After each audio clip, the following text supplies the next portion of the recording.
Assalamualaikum warahmatullahi wabarakatuh.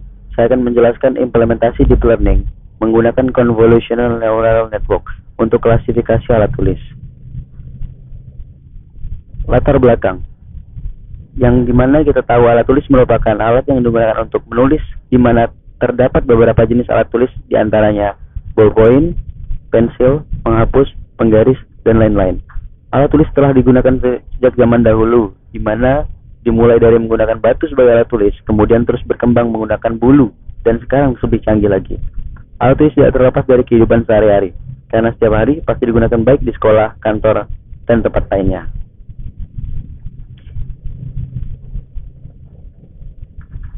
Saya akan menjelaskan metode yang saya pakai, yaitu convolutional neural network. Memiliki prosedur pengerjaan.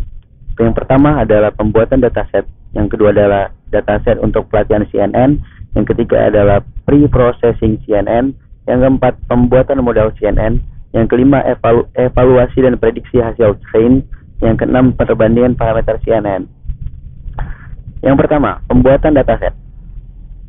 Kita buka program JavaScript setelah itu menggunakan Google Image untuk mengumpulkan data. Pelatihan untuk membuat model deep learning, yaitu dengan menuju ke Google Image dan memasukkan query. Dalam hal ini kita akan menggunakan istilah query, contohnya penghapus. Menggunakan JavaScript untuk mengumpulkan URL gambar yang kemudian nantinya akan di-download menggunakan program Python. Ditentukan batas URL yang akan di-download. Selanjutnya memasukkan URL ke dalam file. URL yang didapatkan disimpan ke dalam satu file, yaitu .txt. Setelah itu akan diproses pada program Python untuk mendownload gambar pada URL tersebut. Atribut download pada baris kelima digunakan untuk menentukan bahwa target akan diunduh saat mengklik hyperlink. Kode terakhir digunakan untuk mengeksekusi atau mendownload hidden element. Ini kita buka elemen dari gambar penghapus tersebut. Yang kedua, di program Python. Pertama, menggunakan program Python untuk mendownload gambar dari masing-masing URL yang telah dikumpulkan. Dalam program Python ini menggunakan library request. Kita buka program Python, selanjutnya mengurai argumen baris perintah dan membuat URL dari disk ke memori. Dengan menggunakan request, diperlukan penentuan URL dan timeout untuk download. Jika ada kesalahan sepanjang proses pengunduhan, maka sebuah pesan dicetak ke terminal dengan kode 39 dan 40. Diulang semua file yang baru di-download. Ini dan dicoba dibuka dengan OpenCV. Jika tidak bisa dibuka dengan OpenCV, maka dihapus dan dilanjutkan. Ini tercakup pada dalam blok kode berikut. Dataset untuk pelatihan CNN. Di samping ada dataset untuk pelatihan CNN, dari hasil output dilakukan seleksi gambar yang akan digunakan.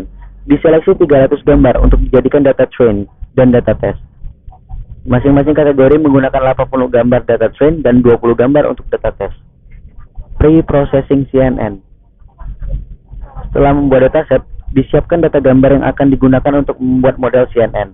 Selanjutnya dibuat plot 6x10 dengan menggunakan perulangan untuk membuat plot masing-masing gambar pada dataset test. Selanjutnya yaitu proses resize gambar.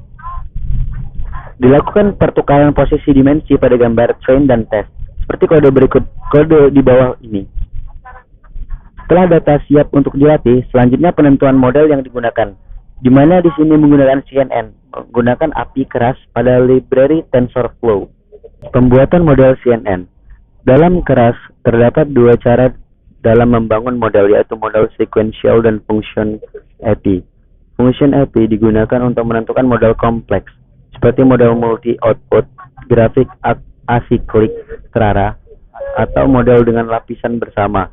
Sedangkan sequential model lebih seperti tumpukan linear dan dari layer. Model CNN mempunyai beberapa layer di antaranya conventional polling,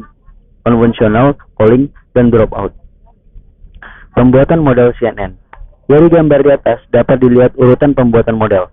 Hasil inputan pada model dimasukkan ke dalam rumus output shape, sehingga dapat dihitung output shape dari masing-masing layer. Selanjutnya yaitu melakukan proses training pada data menggunakan model yang telah dibuat. Fit model di sini menggunakan epoch 1000. Kemudian batas batch size 30. Hasil training akan ditampilkan menggunakan TensorBoard. dan plot. Setelah proses training, didapatkan output berikut. Evaluasi dari prediksi hasil train. Prediksi dari model baik data train maupun data test, yaitu melakukan evaluasi dari data train dengan melihat akurasi dan loss dari data train. Kemudian membuat hasil prediksi dari model terhadap data train dalam bentuk table. Perbandingan parameter CNN. Untuk memastikan hasil dari parameter CNN di atas adalah yang terbaik, diperlukan suatu perbandingan parameter yang lainnya. Dalam perbandingan parameter ini, yang akan dibandingkan adalah ukuran filter, jumlah data, dan skenario pelatihan data. Terima kasih.